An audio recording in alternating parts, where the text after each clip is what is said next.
Queridos irmãos, vamos poder também agora fazer uma leitura da Palavra de Deus mais uma vez. Abra comigo em Romanos, o capítulo 5.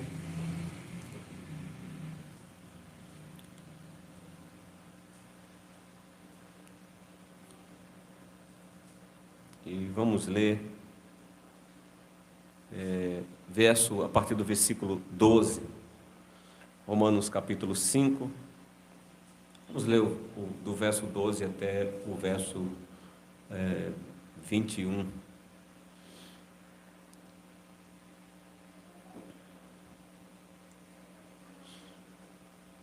Diz assim o texto da Palavra de Deus: portanto, assim como por um só homem entrou o pecado no mundo, e pelo pecado a morte, assim também a morte passou a todos os homens, porque todos pecaram. Porque até ao regime da lei havia pecado no mundo, mas o pecado não é levado em conta quando não há lei. Entretanto, reinou a morte desde Adão até Moisés, mesmo sobre aqueles que não pecaram, a semelhança da transgressão de Adão, o qual prefigurava aquele que havia de vir.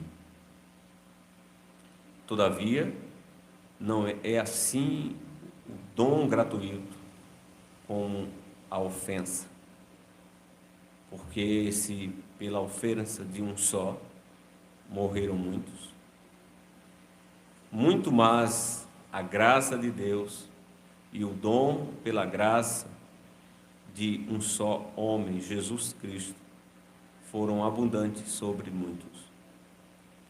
O dom, entretanto, não é como no caso em que somente um pecou, porque o julgamento derivou de uma só ofensa para a condenação, mas a graça transcorre de muitas ofensas para a justificação. Se pela ofensa de um e por meio de um só reinou a morte, muito mais os que receberam a abundância da graça e o dom da justiça reinarão em vida por meio de um só, a saber, Jesus Cristo. Pois, assim como por uma só ofensa veio o juízo sobre todos os homens para condenação, assim também, por um só ato de justiça, veio a graça sobre todos os homens para a justificação que é da vida. Porque, como pela desobediência de um só homem, muitos se tornaram pecadores, assim também, por meio da obediência de um só, muitos se tornarão justos. Sobreveio a lei para que avultasse a ofensa, mas onde abundou o pecado, superabundou a graça, a fim de que, como o pecado reinou pela morte, assim também reine a graça pela justiça para a vida eterna, mediante Jesus Cristo, nosso Senhor. Até aqui, irmãos. Então, irmãos, hoje também a nossa pregação é domingo 14, vamos ler o nosso catecismo. Chegamos ao domingo 14 e vamos fazer a leitura nas perguntas 35 e também a pergunta 36. Então, domingo 14, pergunta 35, diz assim: que confessa você quando diz que Cristo foi concebido por obra do Espírito Santo e nasceu da Virgem Maria? Resposta: o eterno Filho de Deus, o qual é e permanece Deus verdadeiro e eterno, tomou sobre si a verdadeira natureza humana da carne e do sangue da Virgem Maria, pela operação do Espírito Santo. Por isso, ele é também a verdadeira semente de Davi, semelhante aos seus irmãos em tudo, porém sem pecado. E a pergunta 36, que benefício você recebe de Cristo ter sido concebido e nascido sem pecado? Então, a resposta: ele é o nosso mediador e com sua inocência e perfeita santidade cobre aos olhos de Deus o meu pecado, no qual fui concebido e nascido.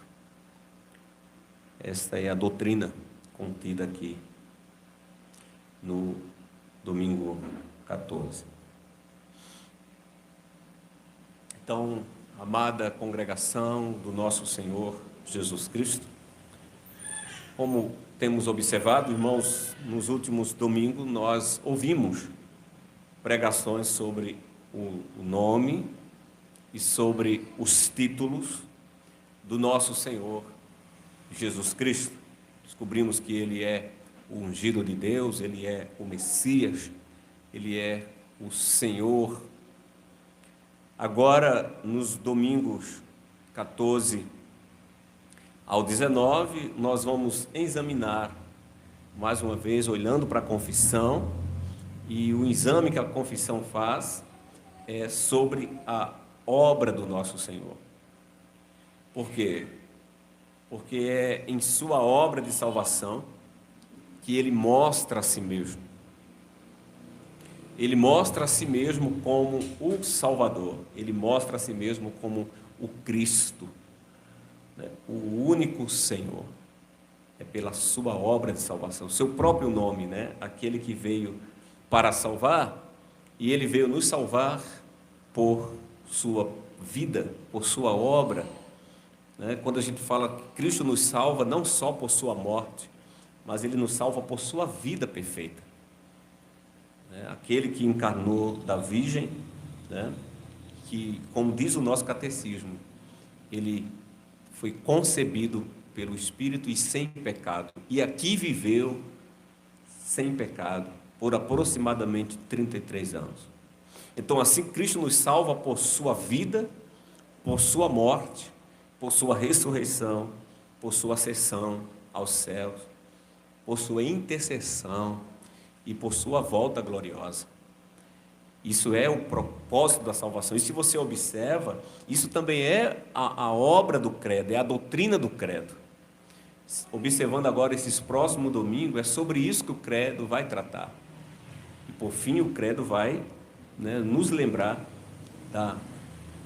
do juízo final, quando Cristo realmente voltar, né, para nos tomar para si. Assim, o que vemos aqui é que o nosso catecismo está realmente a explanar o credo, seguindo assim a obra de Cristo desde o começo, desde a concepção até a sua morte. Quando começa dizendo: creio, né, em Jesus Cristo, seu único Filho. E aí é o tema que hoje, o assunto de hoje é: nasceu da Virgem Maria. Então, o catecismo está seguindo assim essa ordem, a ordem dos fatos. De modo que o domingo 14, primeiramente, fala sobre esse nascimento virginal de Cristo, querendo saber. O catecismo começa esse domingo 14, querendo saber. O que você entende? Essa pergunta é interessante. O que você entende quando diz que Cristo foi concebido pelo Espírito Santo? O que você entende quando o credo diz que nasceu da Virgem Maria? Essa pergunta é bastante interessante aqui para nós. O que você entende? O que o catecismo quer saber, né? E que esse também é o tema da nossa pregação. Por que Cristo encarnou no útero da Virgem Maria? Esse é o tema, este é o assunto desse domingo 14, o qual também se faz o tema da nossa pregação. Por que Jesus Cristo encarnou no útero da Virgem Maria? Nós vamos ver 2 pontos. Primeiramente, para ser nosso perfeito mediador, e em segundo lugar, para ele ser o nosso eterno redentor. Ele nasceu no útero da Virgem, primeiramente para ser mediador, mas também como mediador, ele ser o nosso redentor. É ele quem vai nos redimir da maldição, né, da lei e do pecado. Então, em primeiro lugar, ele encarnou no útero da Virgem para ser nosso perfeito mediador. Então, juntamente com um grande teólogo da igreja, esse é Anselmo de Cantuária, ele faz essa pergunta, e é uma pergunta interessante que Anselmo já faz: por que Deus homem? Esse é o entendimento, é a pergunta que ele faz. Por que Deus homem? Qual a importância disso? Quando nós olhamos, irmãos, para a resposta bíblica a essa pergunta, vemos que o propósito por trás da encarnação de Cristo nada mais é do que cumprir a obra, né, do mediador, o mediador que foi designado por Deus. Paulo fala sobre isso lá na sua primeira carta, quando ele escreve a Timóteo, capítulo 2, versos 5 e 6. Ele diz: porquanto há um só Deus, um só mediador. Aí ele fala entre Deus e os homens. Aí ele usa essa expressão, Cristo Jesus, homem. Cristo Jesus, homem. E Paulo completa essa confissão no versículo 6, quando ele diz: o qual se deu a si mesmo em preço de redenção por todos nós, para servir de testemunho ao seu tempo. Assim, irmãos, nós temos um mediador. O mediador é Jesus Cristo. Precisamos ter esse entendimento do catecismo quando toca sobre esse segundo Adão que encarnou. Devemos entender que o que é um mediador? O mediador é uma pessoa que se coloca entre duas pessoas que estão distantes, se coloca entre duas partes que estão distantes. O que aconteceu com a desobediência do primeiro Adão? Nós fomos separados de Deus por causa do nosso pecado. O primeiro Adão, antes da queda, Deus e o homem tinham uma relação perfeita. Este homem estava no Éden, e ali Deus estava na veracidade do dia, vindo ao encontro deste homem, buscando esse homem para diálogo, para comunhão. Mas o pecado o separou, afastou Deus do homem, de forma que a partir daí esse homem só aborrece a Deus, e esse homem só foge de Deus, e se distancia de Deus, e o provoca, e o insulta com seus pecados, com suas maldades. Isso é a narração de Gênesis. É só você ler a partir do capítulo 3, e você vai ver, e isso vai culminar no dilúvio. Mas é necessidade que agora essas partes que estão distantes seja intermediada. E isso se dá pela reconciliação. E o catecismo quer dizer que para isso acontecer, Jesus teve que se fazer homem. Cristo é o nosso mediador. Então, quando Paulo escreve a Timóteo sobre um mediador, ele fala sobre um único mediador.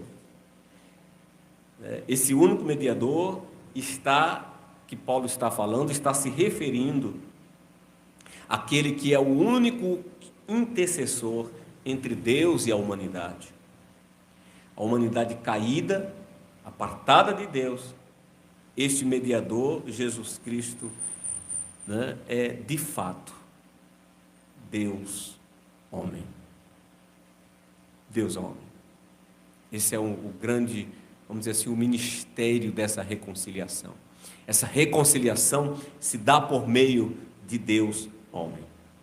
E essa doutrina é fundamental, irmãos, porque nos primeiros séculos da igreja, e com esse ofício do mediador e do ministério da reconciliação, né, está, vamos dizer assim, em conflito. Assim, com isso, a igreja precisou lidar com esses movimentos. E nós não temos essas confissões e o credo como se fosse algo que alguém acordou de um dia para outro para compor essas questões. Não, mas isso são doutrinas. Doutrinas que a igreja desenvolve para lidar com certos movimentos heréticos que perturbava o equilíbrio do caráter desse mediador, Jesus Cristo, o qual vemos que é o nosso único mediador. Ele é aquele que permanece como agente dado por Deus para reconciliar o homem com Deus, de modo que o que o credo quer nos ensinar, como também o que o catecismo quer nos ensinar, é que esse mediador, que tem por nome Jesus, ele é aquele que participa tanto da divindade, né, como da humanidade. Ele não é qualquer um. Ele é Deus. Ele é 100% Deus e ele é 100% homem. E é sobre esse fundamento que firmamos nossa fé. Deus encarnou, Deus entre nós, cheio de graça, cheio de verdade. No Evangelho de João, nós lemos que o eterno Verbo, ou o eterno Logos, como a palavra que aparece ali, o Logos, que foi traduzido para o português como Verbo, se fez carne, habitou entre nós. E aí João descreve: e vimos sua glória como o unigênito do Pai. Esse Logos que João fala foi nada mais do que a segunda pessoa da Trindade. Deus, que tomou sobre si a natureza humana, para quê? Como vimos no nosso texto também aqui de Romanos, para operar a nossa redenção. Assim, meus irmãos, essa doutrina que hoje podemos nos deleitar nela, nesse mediador Jesus Cristo, nesse segundo Adão, que é Deus homem, sofre muitos ataques. Por exemplo, no século V, no Concílio de Calcedônia, no ano de 1451, a igreja precisou lutar contra um ensino estranho. Ali surgiu uma heresia que tinha por nome monofisita. Essa doutrina monofisita é um termo que derivou de dois prefixos, o prefixo mono, que significa um, e da raiz fux, que significa natureza ou essência. E houve ali naqueles dias um herético, na história da igreja, está registrado sobre ele, Eutico. Esse herege ensinou que Cristo, na encarnação, ele tinha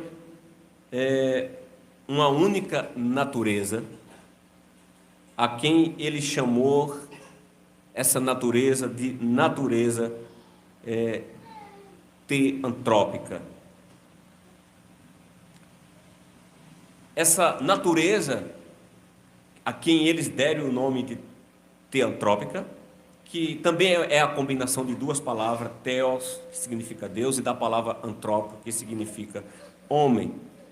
Assim, o que eles estavam dizendo é que Deus nos deu um Salvador que nem é Deus e nem é homem. É como se fosse um semideus, meio homem. É por isso que surge esse nome, né? essa doutrina por esse tema de teantrópico. Então, meio homem, um híbrido. Porém, isso é algo sério. Sobre um exame cuidadoso, os teólogos observaram, e os pais da igreja observaram, que este de quem eles estavam defendendo, que nem é Deus, nem é homem, não pode ser o nosso mediador. Essa heresia, irmãos, monofisita, obscureceu a distinção entre Deus e o homem, de maneira que agora, dando-nos uma humanidade, vamos dizer assim, deificada, uma deidade humanizada de Cristo. E foi contra esse ensino, foi contra essa doutrina, foi contra essa heresia que o credo de Calcedônia insistiu que Cristo possuía duas naturezas. E isso é importante para a igreja, duas naturezas distintas. Ele possui a natureza tanto divina como a natureza humana. Ou seja, ele é vero homem, verdadeiro homem, ele é vero Deus, verdadeiro Deus. Duas naturezas estão unidas num ministério da encarnação. Porém, meus irmãos, é importante, de acordo com a doutrina cristã, que entendamos isso, que entendamos a natureza divina de Cristo, que entendamos que Jesus Cristo é plenamente Deus e plenamente homem. Assim, essa pessoa que tinha duas naturezas divinas, humana, né? E aliás, tinha duas naturezas, humana e divina, era perfeitamente adequado para ser o mediador entre Deus e os homens. Por isso que temos essa doutrina, cremos que ele encarnou, cremos que ele foi concebido no útero da Virgem Maria. Como sabemos, já havia concílios anteriores que tinham lutado contra isso. Por exemplo, o concílio de Nicéia, em 325, já declarou que Cristo veio para ser, né? Ou ele veio para nós, homem, e ele veio para ser nossa salvação. Ou seja, a sua missão era preencher aquilo que eu falei de início, preencher a lacuna que existia entre Deus e os homens. Após a queda, há um vazio. Após a queda, há um abismo. E esse abismo só pode ser preenchido por Cristo, de maneira que ele se identifica como a única ponte que une Deus aos homens. Ele mesmo declara: eu sou o caminho. Então, assim, o nosso mediador chegou entre nós para realmente nos reconciliar com Deus.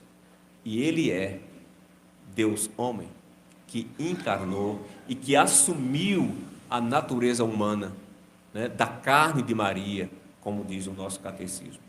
Assim, o nosso catecismo toca nessa questão, após falar que ele assumiu a carne de Maria, ele faz a pergunta 36, que importância tem para você? Que importância tem para você? Né? Cristo ter sido concebido e nascido agora sem pecado. Aquele que assumiu a carne é sem pecado. E a resposta que nós temos é que ele é nosso mediador. E com sua inocência perfeita, santidade, cobre diante de Deus meu pecado, no qual eu fui concebido e nascido. É importante, amados irmãos, observar que para Cristo ser nosso mediador perfeito, a encarnação não foi uma união, por exemplo, entre Deus e anjo. Também não foi uma união entre Deus e uma criatura inferior a nós. Não foi uma união entre Deus e um elefante, entre Deus e um cordeiro. Não. A reconciliação necessária era entre Deus e os seres humanos. Assim, o seu papel como mediador tinha que ser aquele que assumiria a natureza humana, aquele que assumiria o ofício do segundo Adão, o que a Bíblia chama também de o último Adão. Mas que Paulo aqui ele fala sobre aquele que prefigurava, né, o Cristo. Assim ele entrou em uma solidariedade corporativa com a nossa humanidade, sendo representante da humanidade, como Adão era na sua representação. E Paulo explicou isso muito bem, irmãos, no nosso texto que lemos. O apóstolo Paulo, ele fala sobre isso, principalmente o versículo 15, quando ele diz assim, olha, porque se pela ofensa de um só morreram muitos, muito mais a graça de Deus e o dom pela graça de um só homem. E aí Paulo diz, veja, ele usa essa expressão, um só homem, porque a ofensa veio por causa de um homem, Adão, mas também pela graça de um só homem, Jesus Cristo. Paulo está dizendo aqui, foram abundantes sobre muito. Então, pela graça de Deus, o dom da graça, né, de um, Jesus, agora foi abundante sobre muito. Aqui observamos, irmãos, o contraste entre a tragédia que veio sobre a raça humana por causa da desobediência. O primeiro Adão e a glória que vem, né, aos crentes por causa da obediência do segundo Adão. Por isso que o catecismo pergunta, o que você entende quando diz que Jesus encarnou no útero da Virgem Maria? É que ele fez-se homem para a redenção completa, para assumir diante de Deus, né, nossos pecados. E Paulo continua dizendo no versículo 19, porque, como pela desobediência de um só homem, muitos se tornaram pecadores, assim também, por meio da obediência de um só, muitos se tornarão justos. Muitos se tornarão justos. Adão tinha, irmãos, uma função. A função de Adão era ser representante da humanidade. Ele falhou miseravelmente em sua tarefa de ser sacerdote, de nos representar. Esse fracasso foi corrigido. Paulo ensina isso aqui. Como o catecismo também quer corrigir. Esse fracasso foi corrigido pelo nosso perfeito mediador, Jesus Cristo, Deus homem. E aí nós temos o nosso segundo ponto, que a pergunta é, por que Jesus encarnou no útero da Virgem? Em segundo lugar, primeiro para ser o nosso mediador, mas em segundo lugar, ele encarnou no útero da Virgem para ser o nosso eterno Redentor. Isso é de extrema importância para nós. Nós precisamos acreditar que a encarnação de Cristo tem importância, tem um valor como mediador, mas também tem um valor como redentor. De maneira que agora em Cristo nós temos nova vida. Aquela morte que veio por causa de Adão já não nos assombra. Agora nós temos o Redentor, e crente nessa encarnação, podemos hoje nos confortar, podemos hoje nos alegrar,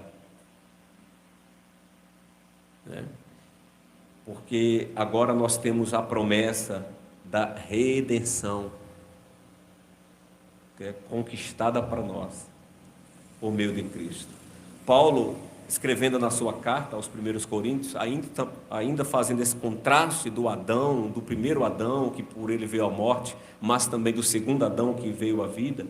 Coríntios 15, e o versículo 45 a 49, Paulo ali está combatendo uma doutrina falsa que estava negando a ressurreição.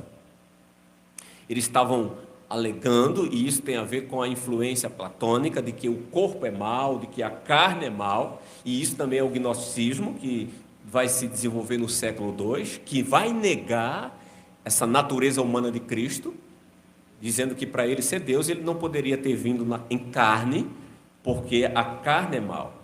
Mas veja o que Paulo diz, no versículo 45 a 49. Pois assim está escrito: o primeiro homem, Adão, foi feito alma vivente. O último Adão, porém, é espírito vivificante. É importante que você observe essa palavra. O segundo Adão é espírito vivificante. Mas não é o primeiro, o espiritual, e sim o natural. Depois, o espiritual. O primeiro homem, formado da terra, é terreno. O segundo homem é do céu. Foi o primeiro homem terreno, tais são também os demais homens terrenos. E como é o homem celestial, tais também os celestiais. E assim como trouxemos a imagem do que é terreno,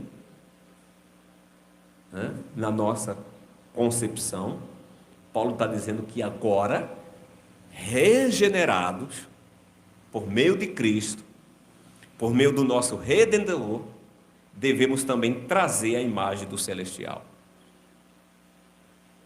Isso é interessante para nós.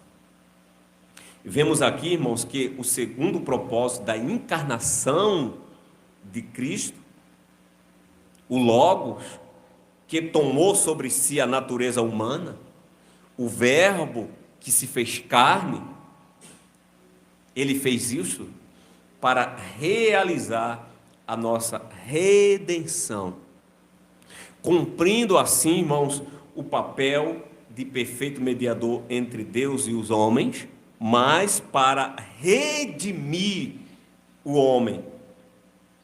Redimir o homem. E essa redenção que temos hoje em Cristo não é simplesmente da alma. Mas o que Paulo está dizendo aqui, que a importância e o entendimento que devemos ter, que Cristo se fez carne para também nos redimir, não só alma, mas nos redimir corpo e alma. Isso é importante. Negar a encarnação de Cristo é como se negássemos a redenção do nosso corpo. Um dia teremos um corpo perfeito, e até João escreve sobre isso, semelhante ao corpo de Cristo.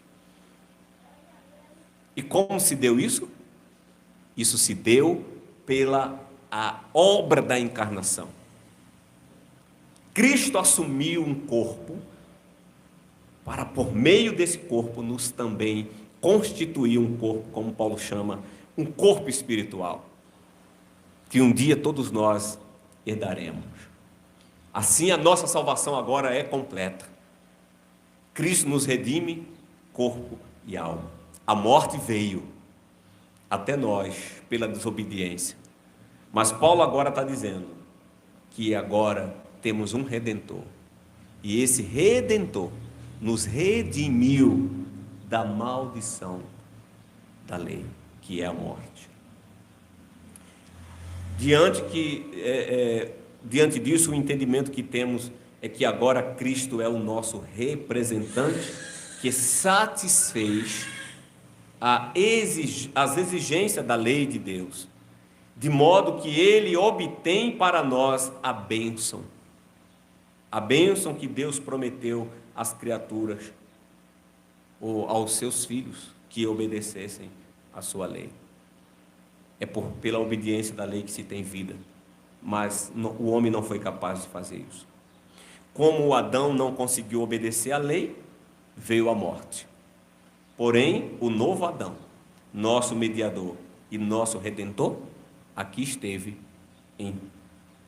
quando na forma humana cumpriu perfeitamente a lei por nós, de modo que ele obteve para nós a coroa da redenção. É o que Paulo ensina aqui. Ele é nosso redentor, porque ele obteve para nós a coroa da redenção, ou seja, a vida eterna. Pois ele, irmãos, nos remiu da morte eterna pela sua morte na cruz. Ele nos remiu da morte eterna. De modo que ele fez isso, como Paulo escreve, pelo seu Espírito vivificante. Porque ao terceiro dia ele vence a morte. Ele assume, né, aquele corpo glorioso, corpo esse que hoje nos representa à destra do Pai. De modo que um dia nós também seremos vivificados com ele e juntamente com ele reinaremos corporalmente. Entenda, a vida eterna já está em nós. Esse, irmãos, é o entendimento que você deve ter quando diz que Cristo foi concebido pelo Espírito Santo. Este é o entendimento que você diz que você deve ter quando você confessa que Jesus foi concebido pelo Espírito Santo, que Jesus nasceu da Virgem Maria. Para quê? Para ser o nosso perfeito mediador, mas também para ser o nosso perfeito redentor, corpo e alma. Temos hoje a vida eterna por meio do mediador Jesus Cristo. Aquele que é o mesmo ontem, que é o mesmo hoje e que será o mesmo eternamente. Amém.